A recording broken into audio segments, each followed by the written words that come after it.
গণহত্যার বিচারে উদাসীনতা রয়েছে। দেশে হাজার মানুষ হত্যার দায় নিয়ে 11 মাস আগে ভারতে পালিয়ে যান জনরোষে পদচ্যুত স্বৈরশাসক শেখ হাসিনা। এত দীর্ঘ সময় পরও শেখ হাসিনা ও তার দলের বিচার না হওয়া দুঃখজনক বলে মনে করেন মির্জা ফখরুল। নির্বাচন আর সংস্কার কখনো সাংঘর্ষিক নয়। দেশের জনগণ নির্বাচন চায়। যারা নির্বাচন পেছানোর কথা বলছেন তারা বিষয়টি আরও ভেবে দেখবেন। দেশ বাঁচাতে জনগণের আকাঙ্ক্ষা পূরণে সরকারকে সঠিক সময়ে জাতীয় নির্বাচন দিতে হবে বলেও মনে করেন এই নেতা। জুলাই আন্দোলনে গণহত্যার জন্য শুধু শেখ হাসিনা নয়, দলীয়ভাবে আওয়ামী লীগের বিচার হওয়া উচিত বলে মন্তব্য করেছেন বিএনপির মহাসচিব মির্জা ফখরুল ইসলাম আলমগীর। স্যান্ডেলিনা সো, রূপচর্চায় আভিজাত্য।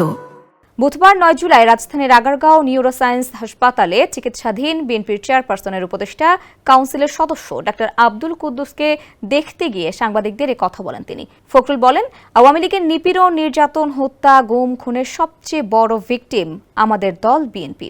এ সময় দেশ পরিচালনা করা সব রাজনৈতিক দলের ঐক্যবদ্ধ থাকারও আহ্বান জানান এই মহাসচিব।